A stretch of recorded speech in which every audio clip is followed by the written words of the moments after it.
자, 안녕하세요. 자, 오늘 드릴 말씀은 산신과 관련된 이야기 해드릴 겁니다. 산신, 우리나라에서 어떻게 보면 가장 강력한 신화 형태를 갖추고 있는 게 산신이에요. 그러니까 민간 신앙 중에서는. 그리고 산신과 관련해서 이제 호랑이가 산신이냐 아니면 산신이 독립해서 있느냐 뭐 이런 논점들이 있습니다. 예전에 호랑이를 산군 이렇게 불러가지고 산의 임금 뭐 그럴 듯하죠. 그거는 그래서 그렇게 부르면서 의인화됐느냐 뭐 이렇게도 볼 수도 있고, 그 다음에 산신과 관련해서 또 주목될 만한 것 중에 하나는 산에 사는 사람. 그래서 사람이 산에 사는 형상을 이렇게 글자로 쓰면 이게 신선할 때 선자예요. 신선할 때 선자. 그래서 그런 문화와 관련이 되느냐 라는 썰도 있고요. 그 선문화는 그러니까 요즘은 그렇게 선이라고 하는 게 별게 없어요. 근데 예전에는 80년대, 90년대 초반까지만 하더라도 유불도라고 안 하고 유불선이라고 했었어요. 그래서 선이라는 표현들을 굉장히 많이 썼었는데, 지금은 이 선의 정체성이 좀 애매하기 때문에 잘 안 쓰죠. 그래서 도하면 도교라는 의미도 있고 도가라고 하는 의미도 있고 뭐 이렇게 되고, 그다음에 선이라고 하는 거는 몰라요. 저는 이 선문화를 되게 재밌어 하는 사람인데, 그게 화랑하고도 관련이 되고, 그래서 국선 화랑이라고 하거든요. 화랑의 우두머리를 국선이라고 불러요. 국선. 나라의 신선? 신선이라고 해야 되는지 잘 모르겠습니다. 그 선이라고 하는 게 산에 사는 어떠한 도인, 은자, 이런 스타일의 사람들을 이야기하는 것 같아요. 그리고 그 사람들이 무당하고도 관련이 있습니다. 그래서 화랑이 경상도 방언에서는 화랭이라고 하거든요. 화랑을 화랭이. 그런데 화랭이가 무당을 지칭하기도 해요. 무당을. 그래서 무당, 산신, 그러니까는 무당, 화랑 이런 것들이 다 연결 코드예요. 그리고 이들이 믿었던 어떤 신라의 종교, 풍류도, 풍월도 이렇게 되는 거죠. 그래서 화랑의 우두머리를 풍월주라고도 불렀습니다. 예전에. 풍월주. 한 번씩은 들어보셨을 거예요. 그게 김대문의 화랑색이 어쩌고 이러면서 교과서에도 나와. 그런 얘기들이 좀씩 나옵니다. 그래서 풍교, 선문화, 선하고 이게 풍교, 풍월 이렇게 얘기하는 게 풍류도, 풍월도 이 풍류라고 하는 그 풍이 바람풍자거든요. 그래서 저는 이게 뭐라고도 생각하냐면, 우리나라 사람들이 또 좋아하는 게 하나 있죠. 신기, 신바람. 신바람. 이게 다 연결된 어떤 코드예요. 그래서 단순히 무속인이 되기 위한 신기가 아니고, 잘 놀고 어떻게 하는 거를 끼가 있다라고, 연예인도 지금 끼가 있다 이런 식으로 표현을 쓰거든요. 그리고 풍이라고 하는 거는 바람이니까 이렇게 흐르고 움직이고 어떻게 보면 좀 맞춰주고 흥취를 내게 하고, 그래서 풍류라고 하는 것도 그런 거잖아요. 풍류를 즐긴다 그러면 이게 아주 이렇게 저속하게 노는 건 아니고 약간 이렇게 운치 있게 노는 거, 그런 거. 화랑도 산천을 이렇게 떠돌아다니면서 이렇게 호연지기를 기르고 어쩌고저쩌고 나오는데, 비슷한 계통의 문화를 가지고 있는 거예요. 그게 지금. 그래서 또 삼국지 위지 동의전에 나오는 한반도 사람들, 쉽게 말해서 북쪽에 있는 술 먹고 춤추고 노래하는 거, 이런 거 되게 좋아한다더라. 그건 지금까지 남아있는 한국인의 어떤 특징 중에 하나죠. 술도 진짜 더럽게 많이 먹고, 우리나라가 전 세계에서 우리나라보다 술 더 많이 먹는 나라는 러시아라든지 이런 특수한 지역 외에는 없습니다. 그리고 요즘 들어서는 또 커피 더럽게 마시고요. 커피를 그냥 말통으로 마시는 뭐 중동 쪽에 걔네들 굉장히 오래된 커피 문화가 있거든요. 그러니까 우리가 커피를 커피 종류 중에 아라비카도 있잖아요. 그러니까 그게 아랍에서, 그러니까는 아라비아 상인들에 의해서 커피가 움직이기도 하기도 했고, 그 다음에 아랍에서 이슬람의 기도 음식으로 커피를 마셨어요. 그래서 동아시아에서는 기도 음식으로 차를 마셨고, 그게 이제 카페인 성분을 통해서 잠을 쫓고, 뭐 이렇게 아무튼 모든 종교는 졸린가 봐. 카페인 섭취가 필수적이야. 아니 재밌으면 카페인이 필요한가? 이런 생각이 드는데 모든 종교가 다 그런가 봐. 그래서 기도엔 카페인. 어떻게 보면 핫식스를 먹어야 되는 게 아닌가 라는 생각이 들기도 하는데, 그렇게 그래서 커피도 걔네 문화에서는 막 이렇게 말통같이 마시는 문화들이 있거든요. 그런 거 외에는 우리가 또 최강입니다. 그래서 뭐 이게 아무튼 뭐 먹는 거는 도대체 뭐 마시는 거에 뭐 환장을 했나 뭐 이렇게 그리고 그러한 술 먹고 노래하고 춤추고 뭐 이런 거 좋아하는 유흥의 문화. 그 흥이라고 하는 게 어떻게 보면 이게 저는 풍하고 통하는 게 흥일 거라고 생각을 하거든요. 흥이 난다, 신명 난다, 뭐 이런 표현들 있잖아요. 최근에 유행했었던 표현 중에 하나가 뭐였냐면 흥부자라고 하는 표현이 있었는데, 흥부자, 흥부가 아니고 흥의 부자, 흥 많은 사람. 쉽게 말해서 좀 재밌고 분위기 잘 맞추고, 우리 어렸을 때 표현으로 치면 오락부장이죠. 오락부장. 그런 식의 사람들이 있잖아요. 개인적으로 저도 밝은 사람을 좋아해요. 제가 약간 음침한 스타일이기 때문에. 원래 그래. 내가 진짜 출가하고 나서 그 이미지가 많이 없어진 거예요. 내가 집에서, 그러고 보면 내가 안 좋은 악덕의 총알을 다 갖고 있었던 거야. 공부 못한다고 구박 들었지. 그 다음에 사교성 없다, 음침하다, 이게 다 같이 간다.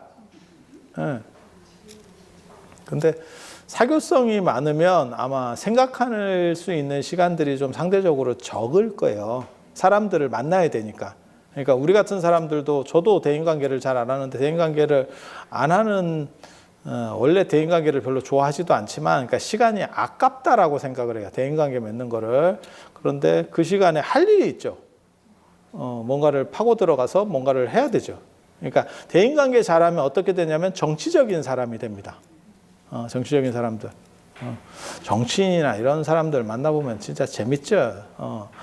굉장히 따뜻하게 이렇게 막 인사하고, 굉장히 친한 것처럼 언제 봤다고, 언제 봤다고, 그렇게 말 한마디도 굉장히 부드럽게 해요. 진짜. 그리고 종교인 중에서도 약간 정치적인 사람들이 있어요. 그런 권력적이고 정치적인 사람들 비슷합니다. 앞에서는 굉장히 이렇게 잘 해주고, 어떻게 보면 구밀복검이지. 입에는 꿀이 있고, 배에 칼이 들어오죠. 배에 칼이 들어오죠. 아니, 정치판도 나나 다 그런 거예요. 구밀복검 이인보라고 그 유명한 사람이 있어. 그 고사성어의 주인공이 있죠. 그래서 이 풍과 관련된 것 중에 하나가 바로 그 최시원의 난낭비서에도 보면 삼교를 넘어서는 이 풍에 대한 얘기를 하거든요. 풍류도, 풍월도에 대한 이야기를 하거든요. 그게 유불선 삼교, 유불도 삼교 뭐 이런 것들을 다 넘어서는 우리 전통적인 무엇이 있어라고 얘기하는 그게 이제 풍, 바람의 문화, 흥의 문화, 그 다음에 변화의 문화라고 하는 건데, 애석하게도 이런 것들이 문헌적으로나 안 그러면 이렇게 누군가 체계적으로 정리해 줄 사람이 없었던 거예요. 그러면 다 산지사방 흩어집니다. 그러니까 무속이라고 하는 것도 굉장히 중요해요. 지금 현재 남아있는 무속도. 하지만 그분들은 이걸 자료 정리를 못하죠. 자료 정리를 못하죠. 그래서 다 맥이 끊어지거든요. 그러니까 좀 누군가 한 명이 정리할 필요는 있어요. 그러니까 저는 개인적으로 제 바람 중에 제가 학부 때부터 바람 중에 하나가 뭐였냐면 대학 안으로 무속이 들어와야 된다. 학과로 들어와야 된다. 그러니까 뭐 불교과, 신학과 뭐 하듯이 무속과가 하나 있어야 된다라는 얘기를 했거든요. 한국인의 정체성과 그다음에 한국인의 사유적 원형을 밝히기 위해서 그쪽 연구가 있어야 되는데 실제로 지금 그런 연구가 안 되죠. 안 되죠. 그래서 그런 문제들 존재했고요. 그리고 이게 이 선문화가 어디에도 있냐면 신라에만 있었던 거는 아니고 고구려 쪽에도 있었고 백제에 있었을 걸로 추정을 합니다. 백제에도 당연히 있었을 걸로. 왜냐하면 고구려에서 갈라진 게 백제잖아요. 비류온조, 뭐 소선호 얘기 다 들어보셨잖아요.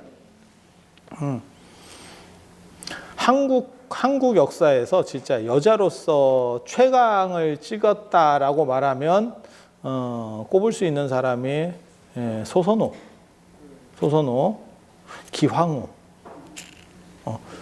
원나라 공녀 출신으로 가가지고 쉽게 말해서 무수리에서 황후까지 올라가는 거예요.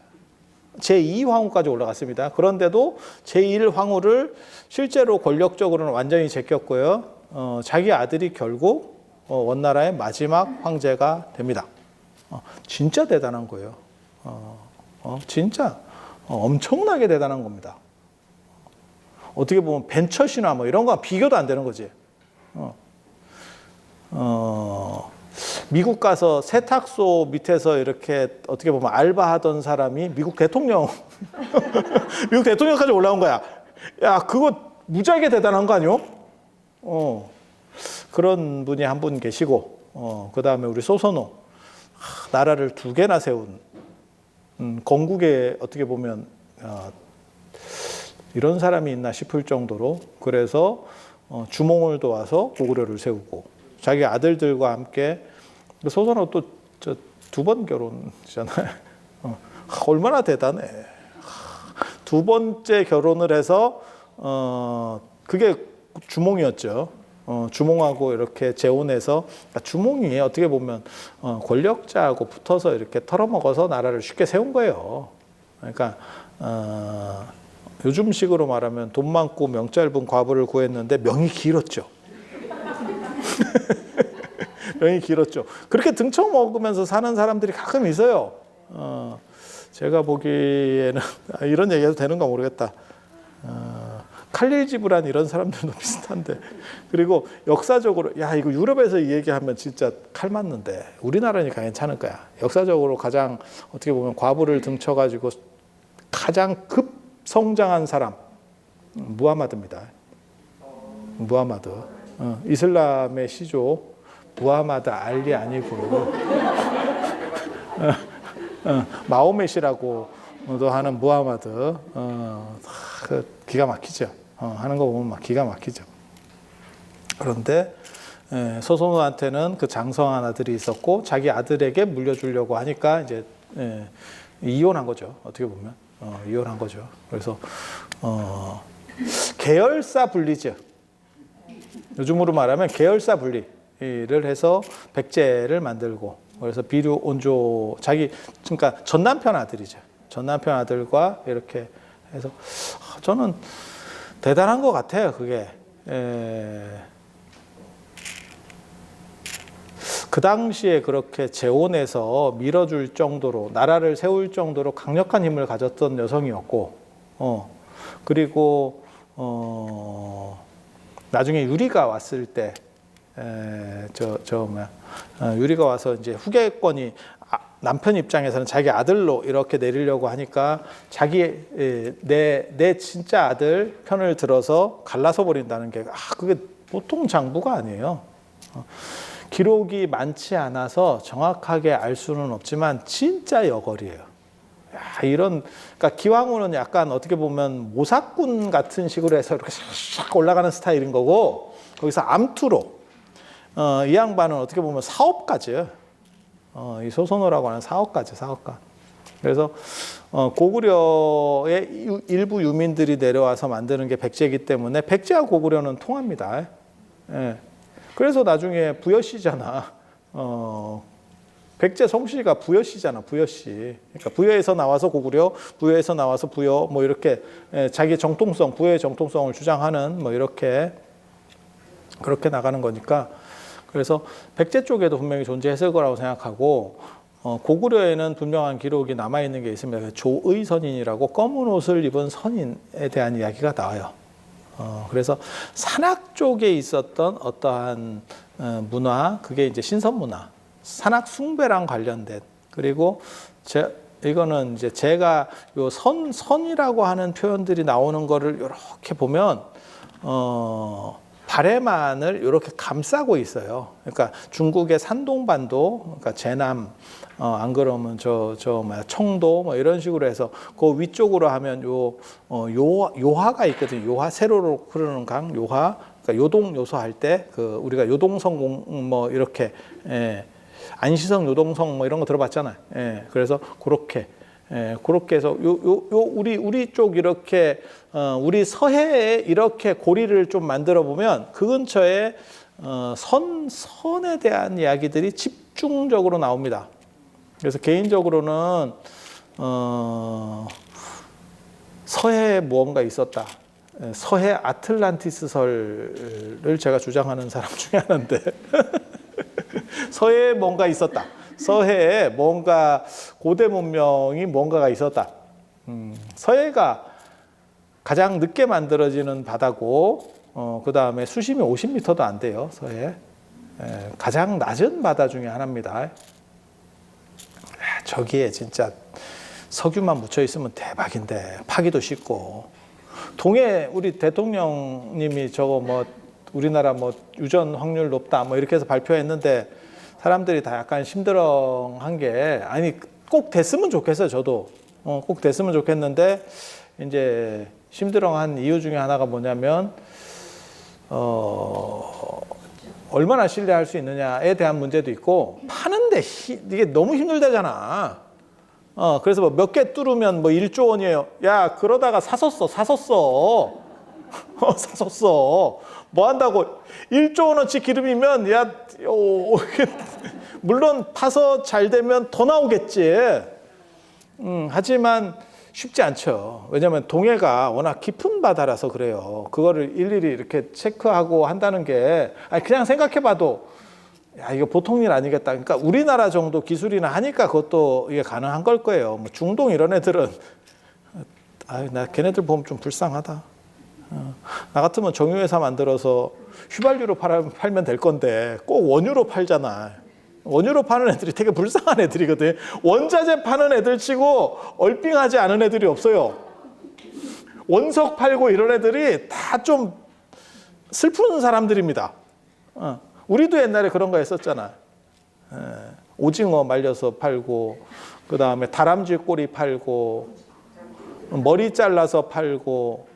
그때 이제 우리가 베트남 전쟁 때 참여해줘서 어떻게 보면 미국 다음으로 가장 큰 없어서 그랬죠. 그냥 지금 생각해 보면 정의로 와서가 아니고 먹고 살라고 남의 전쟁터에 뛰어들어서 목숨을 걸고 싸우고 사람을 죽였던 거야. 너무 진짜 힘들고 슬픈 일이었어. 그리고 한국 사람들이 잘 싸울 수 있었던 이유는 한국 전쟁하고 안 멀었죠. 그래서 우리는 그게 그렇게 충격적이지 않았죠. 우리 겪었던 일이고 그냥 지금 상황에서 전쟁터로 나가라 이러면 나갈 놈 없죠. 왜냐하면 고통 너무 힘들고 그런 일이기 때문에. 근데 그때는 그걸 겪었던 일이니까. 그래서 그거 있잖아요. 이번에 우크라이나 전쟁 때도 보면 한국산 무기가 성능이 좋다더라. 유럽이나 뭐 이런 거 무기 별거 없다더라. 이런 얘기 못 들어봤어요? 왜? 우리 실정이죠. 계속 닦고 조이고 기름칠하고. 우리는 전쟁 국가잖아. 지금 휴전 국가니까 전시 체제로 계속 있는 거잖아. 그리고 수십만의 군대를 가지고 있고 이들에 의해서 계속 돌려보고 있는 거죠. 이게 잘 되나? 안 되나? 계속 이러고 있는 거고. 유럽은 2차 대전 이후로 제대로 전쟁해봤나? 얘네가 뭐 언제 했겠어. 그러니까 이론적인 거나 하고 있고 이렇게 하고 있는 거지. 실제로 뭐 쓸 일이 뭐가 있겠어. 우리나라 폭탄 그래서 박격포 포탄 뭐 이런 거 많이 미국이 사줬죠. 아니, 우리는 우크라이나에 수출한 건 아니고 미국이 사줬죠. 미국이 사줬죠.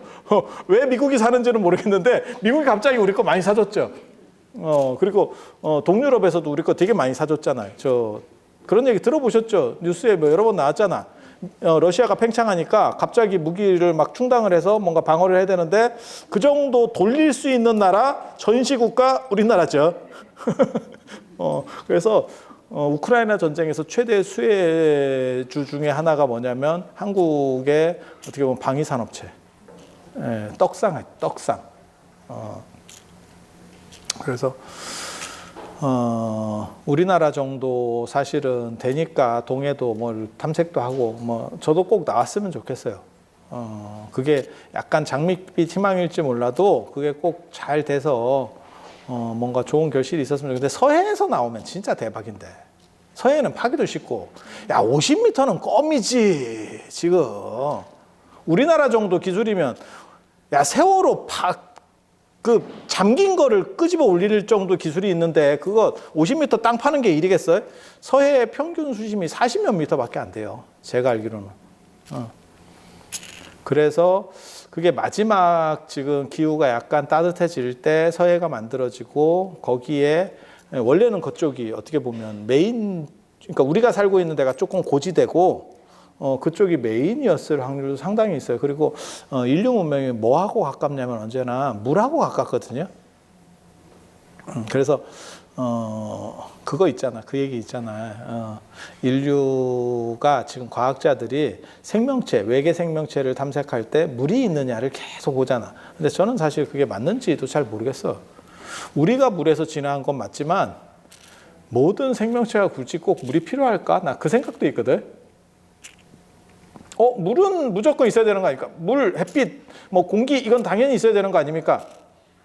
없어도 되는 애들도 있을 수 있죠.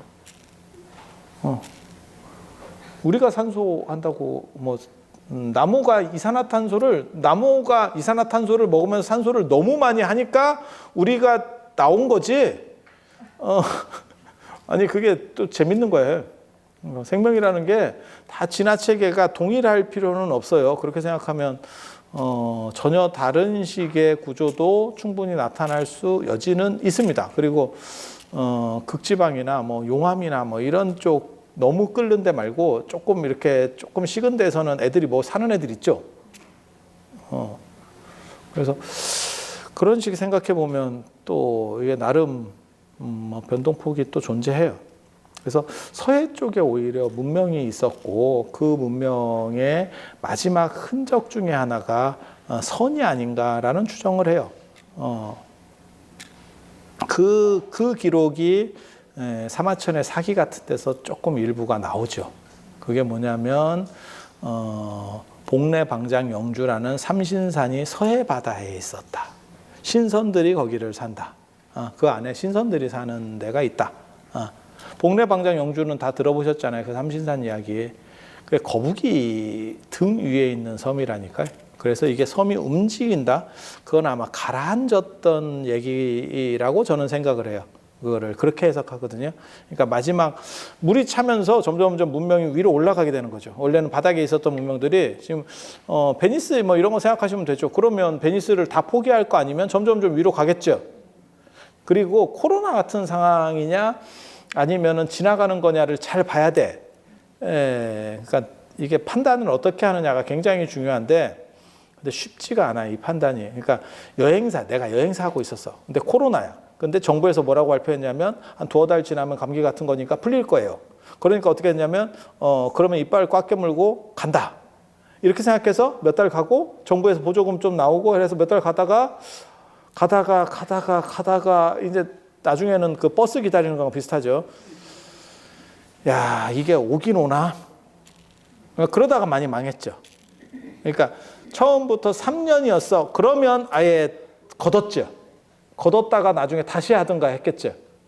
뭐 노래방도 그렇고 뭐 PC방도 그렇고 그때 많이 날라갔죠. 많이 날라갔죠. 왜냐하면 3년 동안 버틸 정도 돈이면 상당히 있는 사람이잖아요. 그 정도 버틸 정도에 안 쓰고 살 정도면 딴 거 해도 되지 뭐. 굳이 그런 업을 꼭 해야 되나 싶은 생각이 있는 거죠. 그래서 좀 안타까운 거죠.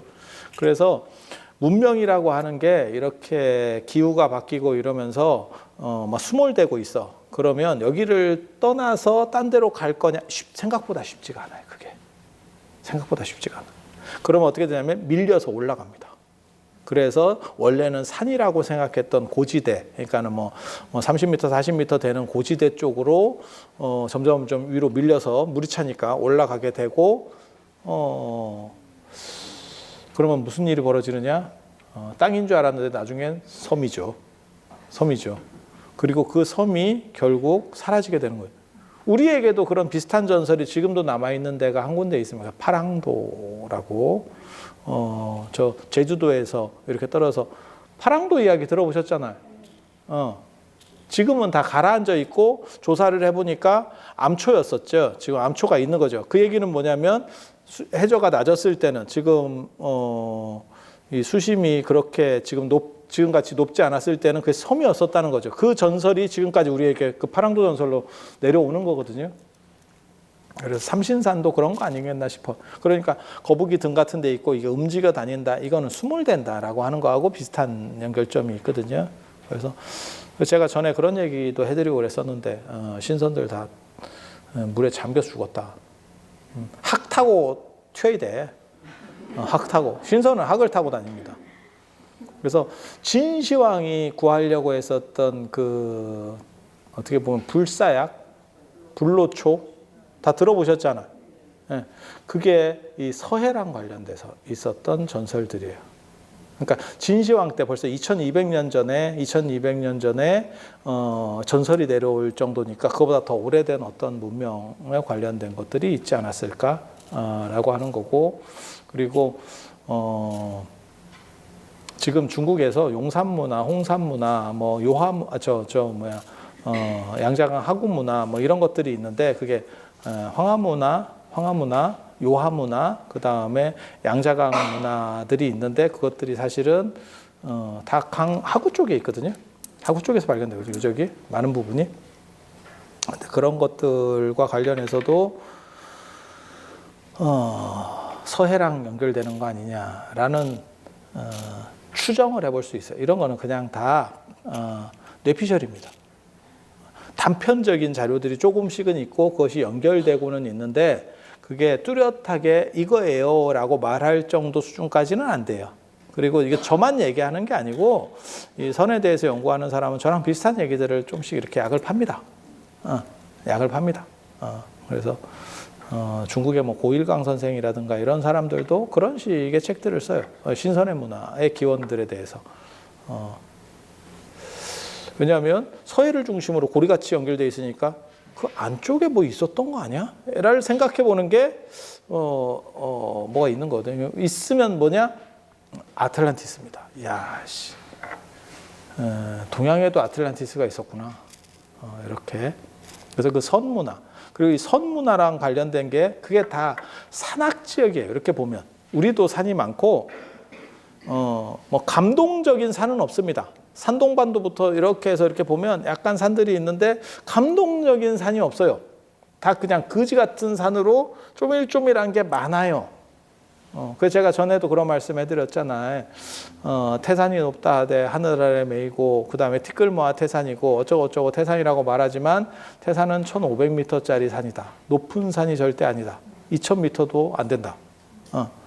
보통 우리가 산이 좀 높다라고 말하면 한 3000 정도는 돼야 아니 한라산도 1950m 아니에요. 네. 그런데 2000m도 안 되는 산을 가지고 높다라고 말하는 게 다 쪼밀쪼밀해서 그렇죠. 우리나라도 마찬가지죠. 백두산이 진짜 대지눈이 좋아서 저게 뭐 대단한 것처럼 보이는 거지. 진짜 산 많은 데 가면 진짜 저 껌이죠, 껌.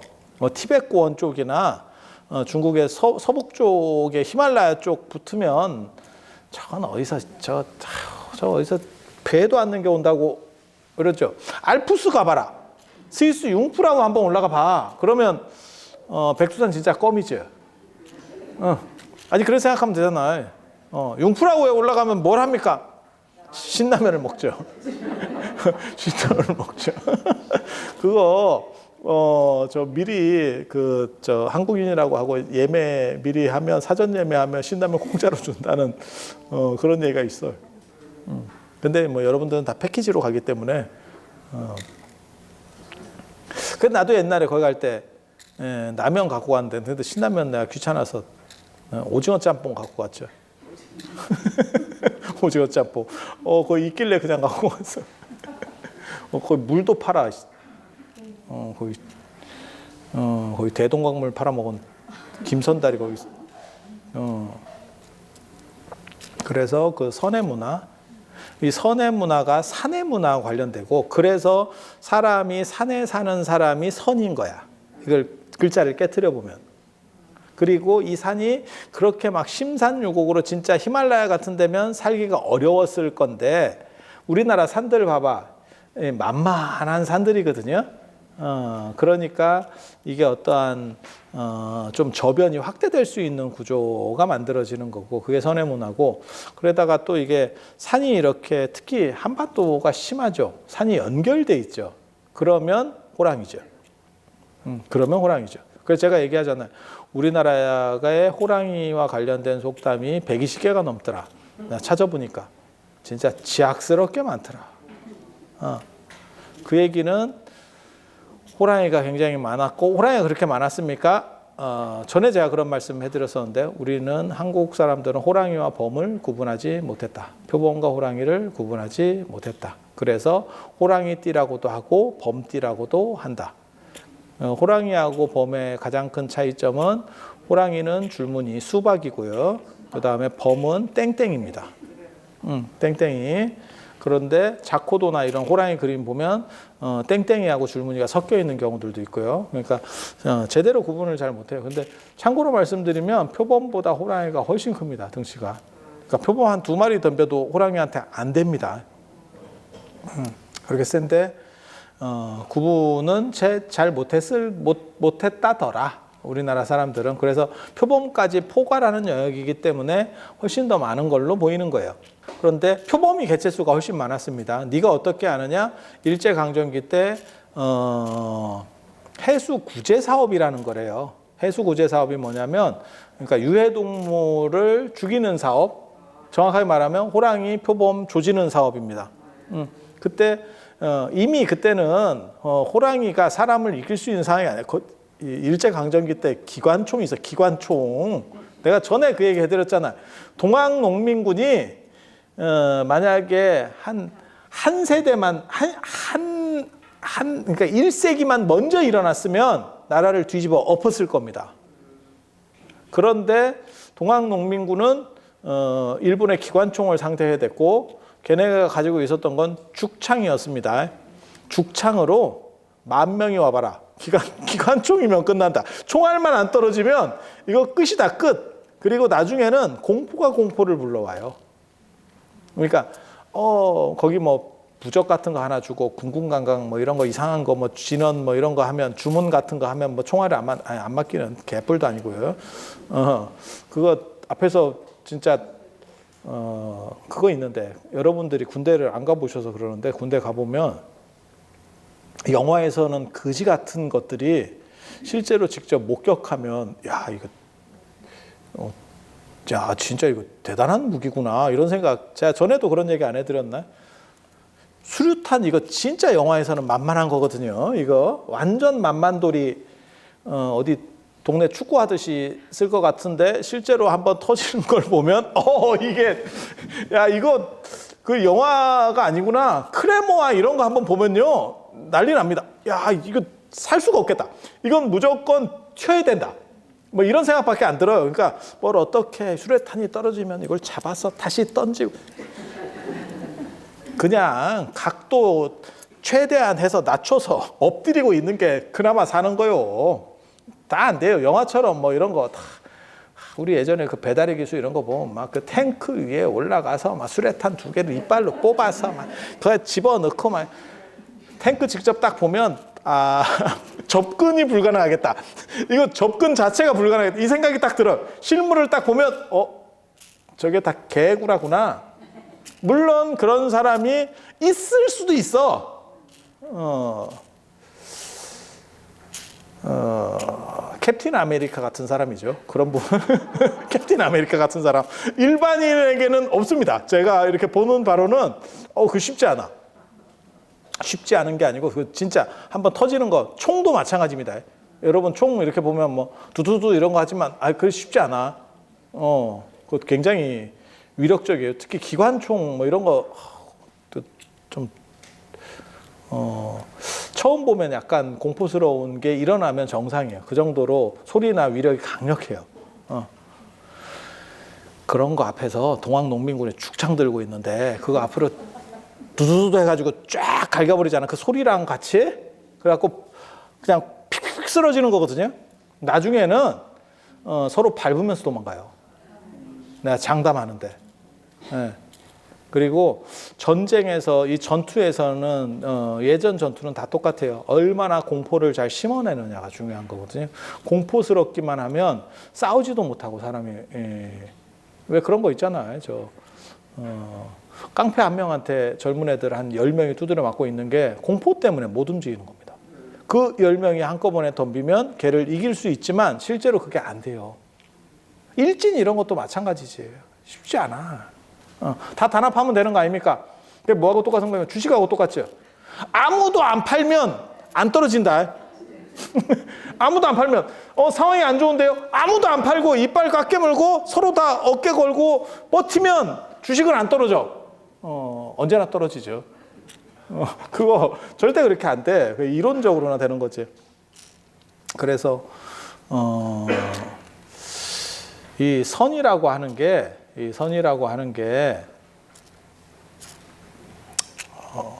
동아시아의 사내 문화랑 관련되고, 그리고 그게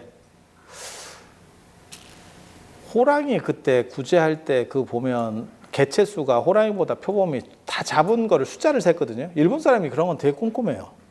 한국 사람한테 시켰으면 빼돌렸을 거예요. 그게 다 돈이거든요. 현찰이거든. 그래서 그 나오는 거 보면 호랑이보다 표범의 개체수가 엄청나게 많고, 그리고 그때 죽여줘서 조선인들이 되게 좋아했었어요. 너무 위험했잖아.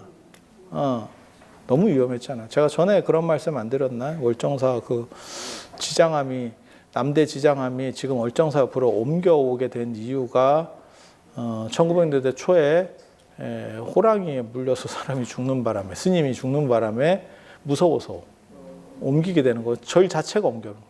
절 자체가 옮겨가는 거예요. 그 공포라고 하는 건 뭐, 맨몸으로 호랑이랑 만나면 진짜 뭐, 그 쉽지 않을 거야.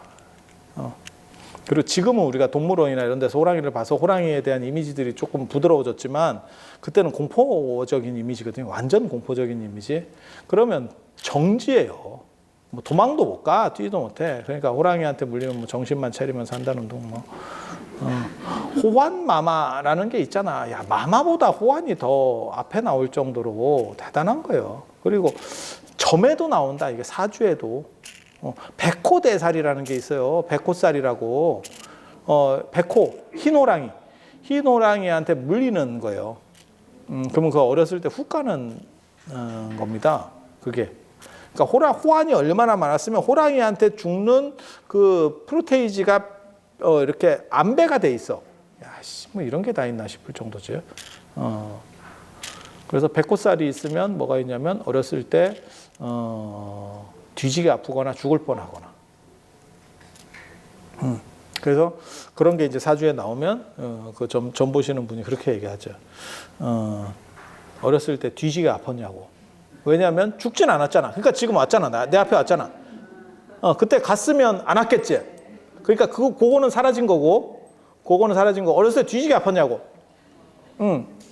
그러면 이제 맞으면 용한 거고, 안 맞으면 이제 뭐 나중에 뭐 이제 이러면서 약간 둘러대는 그렇게. 그게 이제 그 멘트를 칠 때 눈대중으로 겐또로 때리는 게 아니고 백호살이 있을 때 그 멘트를 칩니다. 백호살이 있을 때. 그래서 그런 식으로 호랑이가 굉장히 좀 우리 주변에 밀접하게 있었고 뭐 그 예전에 그런 얘기인데 우리 교과서에도 그런 거 있었는데 인왕산에 호랑이 나왔다 뭐 이런 거. 인왕산이면 야 서울로 내려온다는 얘기 아니야. 월정사에 멧돼지 나오듯이 월정사 적광전 앞으로 멧돼지가 청암사 가니까 너무 땅을 잘 갈아놔서 야 이거 잘 갈아놨다 이랬더니 멧돼지가 그 다 팠다고. 한 마지기 정도를 팠어요. 멧돼지 가족들 다 데리고 와서 다 이렇게 여기서 캠프파이어 했는 갑더라고. 아니면 그 종친의 모임 뭐 이런 거 했는가 봐. 아니 멧돼지가 이렇게 파놓으면 그 아작납니다. 시골에서는 멧돼지 때문에 농사 포기하시는 분들 굉장히 많아요. 아니 다 있는 얘기예요. 요즘은 다 있는 얘기예요. 그래서 호랑이라고 하는 게 굉장히 무서웠고 그것 때문에 해수구제 사업이 굉장히 각광받았던, 그러니까 일본이 신임을 받았, 조선으로서는 할 수도 없고 조선 정부로서는 할 수도 없는 일을 일본이 대신 해준 거고 위험으로부터 구제해 줬으니까 그 당시 사람으로서는 굉장히 좋죠 뭐. 아니 그렇잖아.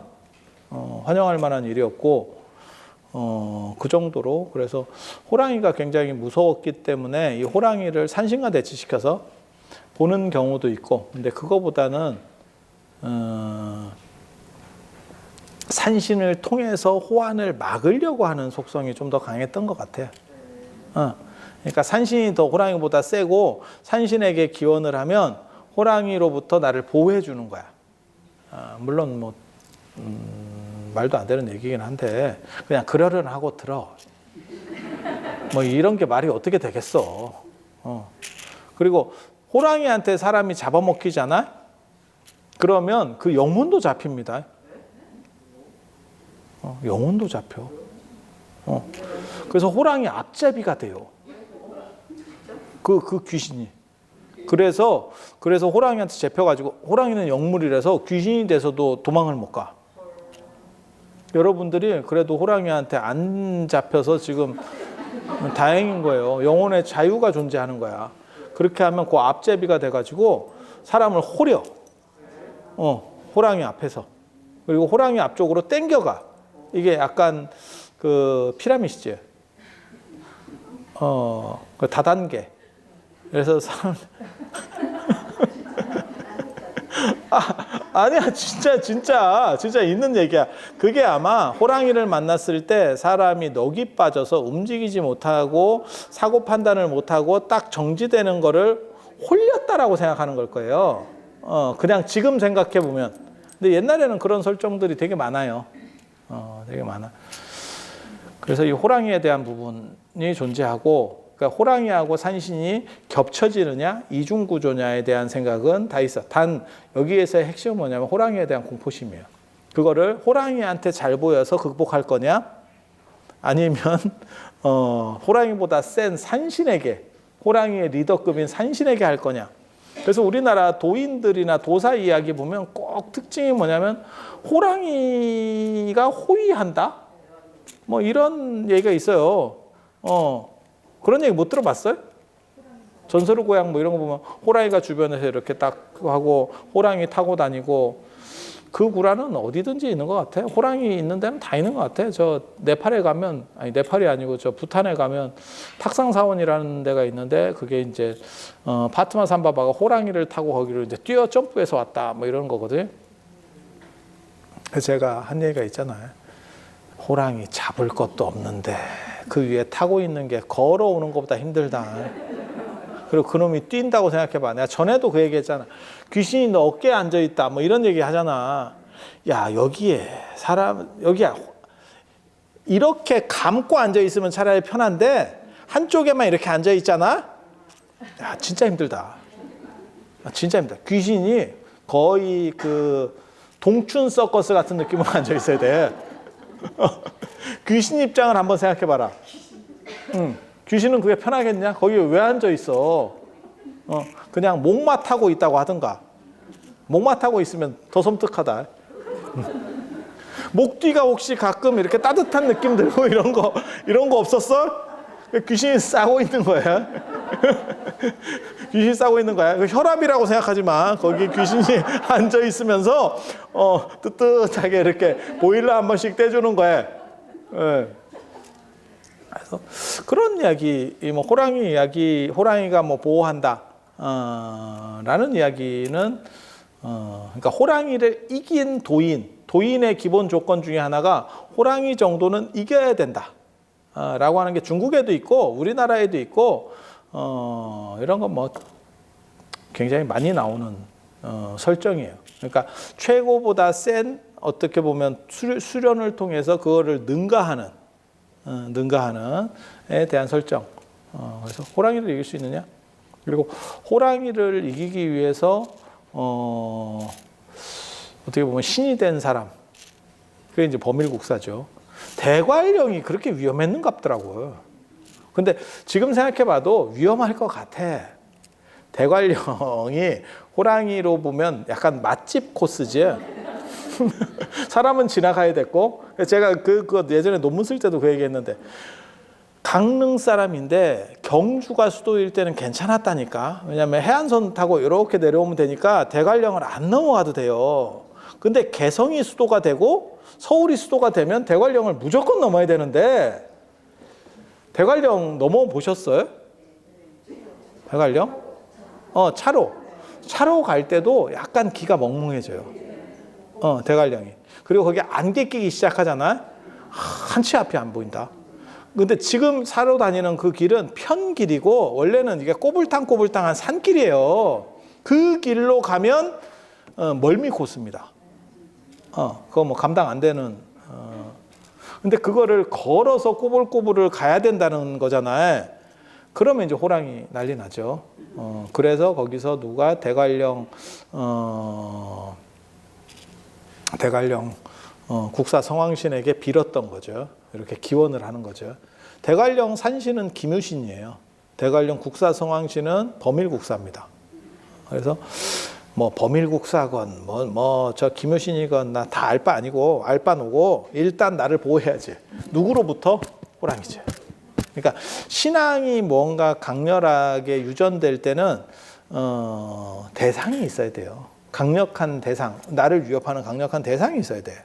그래야 그게 유지되면서 내려오는 거고, 그래서 대관령 쪽에서 그게 유지돼서 내려오기 때문에 나중에 강릉 단오제까지 연결이 되는 거예요. 국사 성왕신을 모셔서 강릉 단오제를 지내는 거거든요. 만약에 그게 인간들이 극복하기가 쉬운 대상들이었으면 극복되고 그 문화는 사라졌을 거예요. 그러니까 왜 그런 얘기 하잖아. 영화도 재밌으려면 빌런이 멋있어야 돼. 주인공도 멋있어야 되지만 빌런도 강하고 멋있어야 돼. 빌런이 허접하면, 범죄도시 이런 거 보면 뒤에 애들보다 장첸이 뭔가 이렇게 강렬한, 갑자기 G.O.D에서 연변 조폭으로 뭐 흑룡판가 뭐, 아니 그 너무 멋있게 연기 엄청 잘했잖아. 그리고 등치가 막 크고 근육질인 사람이 액션을 하는 것보다 그런 사람이, 이렇게 평범하게 생긴 사람이 잔인하게 나올 때가 더 섬뜩해요. 왜냐하면 그게 우락부락한 사람, 헐크 같은 사람들은 소수기 때문에 그 사람은 그럴 것 같아라는 선입견이 있고, 보통 같이 생긴 장첸 같이 저런 우리 주변에 있을 것 같은 사람이 저렇게 나와버리면 혹시 이렇게 되기 때문에 그게 공포감이 더 심해진다고. 그래서 그런 것들이 존재해요. 그런 것들이. 그래서 빌런이 강해야 주인공이 살듯이 신앙이나 이런 것들이 견고하기 위해서는 사실 외부적인 순환이 좀 센 게 있어야 돼요. 센 게 있어야 돼요. 그리고 호랑이는 최근에 화약무기가 진짜 강력해지기 전까지는 조총 이런 걸로도 쉽지 않죠. 이게 조총 쑤셔가지고 호랑이 한번 쐈는데 안 맞으면 잠깐 이거 어떻게 할 거냐고. 한 방에 맞추면 다행인데, 그리고 그거 한 방 맞아서 안 떨어질 걸. 그게 1톤짜리 아니 소에 조총 한 번 맞은 M16이나 이런 거 맞으면 소가 쓰러질 것 같은데 조총 맞으면 빡이 치겠죠. 이러면서 나오면 결국 호랑이도 죽을 겁니다, 아마. 그렇게 상처가 나도 이게 빨간 약이 없으니까 호랑이는 빨간 약이 없기 때문에 죽을 거예요. 하지만 그 전에 내가 먼저 죽죠. 그 전에 내가 먼저 죽죠. 아니 그렇잖아. 그러니까 현대적인 무기들이 나오기 전까지는 이기기 어려웠겠죠. 그리고 그게 계속 산재에 있는 우리는 조건이었고, 산을 넘어 다녀야 됐고, 그러고 보면 참 진짜 대단하지. 산을 넘어가다 보면 뱀이 변장을 해서 여자가 되고, 여우가 변장을 하고, 호랑이는 물어가고, 와, 미친다 미쳐 이거 진짜. 이것들이 뭐 한두 놈도 아니고 그러던 시절들이 있었던 거죠. 거기서도 최고 빌런은 호랑이죠. 그래서 호랑이한테는 어떻게 보면 무섭기도 하고 잘 보여야 되기도 하는 이중적 구조가 나옵니다. 나를 좀 봐줬으면 좋겠어 라고 하는 거. 그리고 봐주는 현상들이 동물들한테서는 많이 나타나요. 제가 그 얘기 하잖아요. 이 세상에 인간만 유희로 죽여요. 인간 말고 유희로 죽이는 거는 제가 알기로는 수달 이런 애들밖에 없습니다. 수달, 해달 이런 애들만 있고, 그러니까는 아무리 육식동물이라도 배가 부르면 죽이지 않습니다. 통과. 그 통과하는 이유가 뭐냐면 그걸 아무 때나 내가 힘이 있다고 해서 다 죽여놔 버리면, 이게 지금 도시락이 걸어 다니고 있잖아. 도시락 숫자가 줄어드는 거거든. 그러니까 그렇게 진화하는 게 맞는 거예요. 그러니까 진화 체계라는 게 굉장히 재밌어. 왜 인간은 운동을 안 하면 근육이 빠지는가? 그렇잖아요. 근육이 빠지잖아요. 아니 근육이 계속 있으면 더 좋을 것 같은데, 근육을 유지하는데 에너지 소모가 많기 때문에 인간은 에너지 소모를 줄이기 위해서 운동을 안 하면 근육을 빼버린대요. 내 안에서 그걸 없애버린대. 그러니까 근육을 돌리는데 일반 살보다 에너지 소모가 크다는 거예요. 살라고. 지금같이 이렇게 먹고 살기 편한 세상이 나올지를 모르고 에너지가 조금만 들어올 때 우리가 진화를 한 상태이기 때문에 살라고 그거를 빼버리는 쪽으로다가 바뀌었다는 거예요. 치아도 그렇대. 치아가, 저는 그렇게 생각하거든요. 오래 사는 세상에는 치과 괜찮겠다, 나 이 생각하거든. 성형외과 이런 거는 손재주가 좀 있어야 되고, 이거 뭐 누구를 폄하하는 건 아닌데, 내과나 뭐 이런 것들, 외과나 이런 것들은 약간 무섭고, 약간 처참한 걸 봐야 될 수도 있고, 상황에 따라서 뭐 수술도 해야 되고. 근데 치과는 좀 찝찝하지만 뭐 그렇게 치명적인 건 없고, 의료사고 확률도 양악수술 같이 큰 것만 안 하면 뭐 큰 문제는 없고, 임플란트 박다가 뭐 큰 문제 생기는 경우는 진짜 그거는 거의 로또 같은 그런 것들이기 때문에 별게 없거든요. 근데 인간이 우리 세팅돼서 나와가지고 한 번 바꾸잖아. 이게 단단하니까 키울 수가 없는 거죠. 우리 뼈나 이런 거는 키우는데 얘는 단단하기 때문에 못 키우니까 어느 시점에 한번 바꿨잖아. 우리가 초등학교 뭐 저학년 때쯤에서 한번 바꿨잖아. 그리고 그 뒤로 계속이잖아. 그러니까 100년을 살면 90년을 이걸로 갖고 가야 되는 거야. 근데 한 번 더 생각하면, 한 번 더 나면, 한 번 더 바꾸면 샘핑으로 좋지 않아? 왜 한 번만 바꿔? 2번 바꾸라 말이야. 2번. 2번. 그러면 임플란트 할 필요도 없고, 씻고 뜯고 맛보고 즐기고 좋잖아. 아니, 제 말이 맞잖아. 근데 왜 인간은 그러면 2번 바꾸는 쪽으로 진화를 안 했느냐? 이게 단단해서 에너지가 많이 든대. 에너지가 많이 들기 때문에. 그리고 예전에는 이렇게 오래 안 썼어. 그래서 지금같이 마모될 때까지 쓰는 상황이 아니에요. 그러니까 필연성도 없었고 에너지가 많이 드는데 에너지를 소모할 여력이 없었대. 우리 진화할 때. 그래서 지금 이렇게 된 거래. 근데 인간이 지금같이 오래 사는 패턴으로 계속 가면 나중에는 한 번 더 가는 놈이 나오기 시작할 수도 있어. 진화가 그렇게 되는 거예요. 진화라는 건. 그래서 이게 되게 재밌거든요. 그러니까 왜 그러냐라고 얘기하면 사실은 따지고 보면 가장 효율성을 기하는 거야. 그러니까 근육보다 근육이 빠지는 게 효율성이 더 좋은 거야. 사실은. 지금 같은 에너지 공급이 쉬운 세상이 아니었기 때문에. 네, 에너지 공급이 부족한 상황에서는 근육이 없어서 최저로 다운시킬 수 있는 상황을 가야 되는 거야. 뭔 얘기인지 아시겠죠? 이런 거 되게 재밌어. 되게 재밌어. 그래서 호랑이나 이런 맹수들이 약자가 있어도 해치지 않는 이유는 그렇게 하는 게 자기에게 유리하기 때문에. 마치 우리가 영평도 앞바다에서 꽃게를 잡았는데 몇 센치 이하는 풀어주는 것처럼. 왜?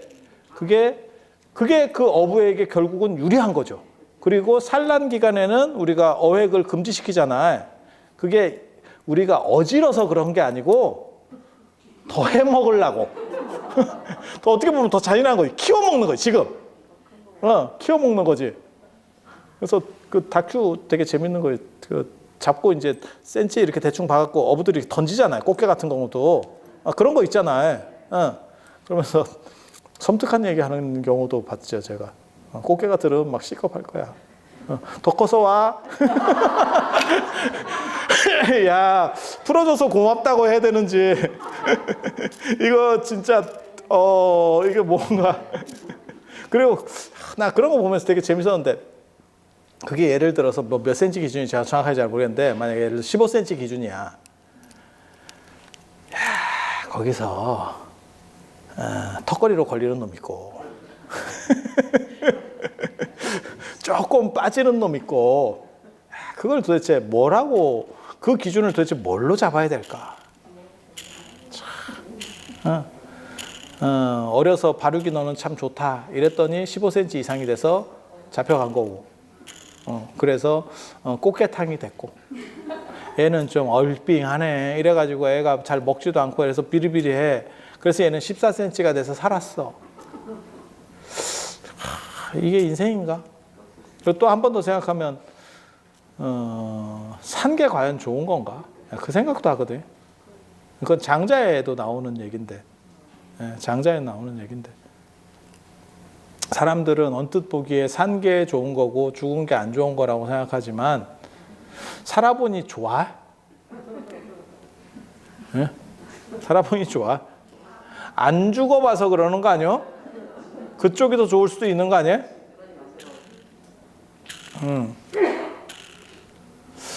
우리가 중국이나 인도 가면 어른들이 그렇게 말씀을 하셔요. 음식이 이렇게 나오면 그게 그분들의 평균 식사보다는 훨씬 좋은 게 나옵니다.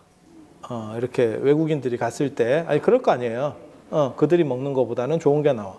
최상급이 나오냐? 아니 그건 아니지. 우리도 쩔이니까. 근데 그분들이 드시는 것보다는 좋은 게 나오는데, 이제 어른들 중에서 뭐라고 말씀하시는 게 있냐면, 이런 걸 먹고 어떻게 산대? 라고 말씀하시는 분도 간혹 있어요. 그래서 이제 그러면 당신은 뭐 먹냐를 보면 고추장하고 김 싸 먹죠. 고추장에 김 싸 먹죠. 그리고 멸치 같은 거 먹고 있죠. 그러면 걔네 입장에서 그 서빙하는 애가 보면 쟤는 왜 저걸 놓고 어디 이상한 거 튜브를 짜서 먹고 있어. 어디 그지 같은, 이렇게 생각할 수도 있는 거예요. 적응되면 그게 훨씬 더 맛있을 수도 있죠. 맛있을 수도 있죠. 그래서 오늘 호랑이 이야기는 호랑이 신앙과 관련돼서 어떻게 대두할 수 있었는가에 대한 기본적인 이야기, 그리고 이게 선문화랑 연결되어 있는 것 같다 라고 하는 정도 해드리고, 다음 시간에 호랑이와 관련된 신앙의 기본 틀을 구성한 게 있어요. 그게 단군신화입니다. 단군신화. 단군신화에 보면 호랑이가 나오죠. 호랑이가 나오죠. 호랑이 결국 못 참고 튀어나갔다가 나중에 돌아왔죠. 언제 돌아오냐면 88 올림픽 때. 집 나가서 한참 있다가 88 올림픽 때 돌아왔어. 여기 올림픽 한다면서요? 이제 좀 화합의 장입니까? 이러면서 돌아왔다는 거 아니야. S자 이렇게 딱 해갖고 서울 뭐 이런 거 하면서 다 왔잖아. 어. 제가 전에 그런 얘기 했었는데 88 올림픽 때 돌아온 애가 30년이 지나니까 늙어가지고 그 호돌이가 평창 동계 올림픽 때는 수호랑 백호가 됐어요. 30년이면 강산이 변하고 여러분도 그 까만 머리가 다 이렇게 흰 머리가 되고 걔가 백호가 아니고 그 호돌인데 늙은 호돌이에요. 늙은 호돌이. 늙은 호돌이. 그래서 백호처럼 보이는 거야. 백호처럼. 그래서 그 당군 신화 어떤 틀을 구성하는 그리고 남성산신의 1호가 당군이고 거기서 호랑이가 등장을 하는 그러한 설화 구조가 있다더라 라고 하는 이야기 다음 시간에 정리해 드릴 수 있도록 하겠습니다.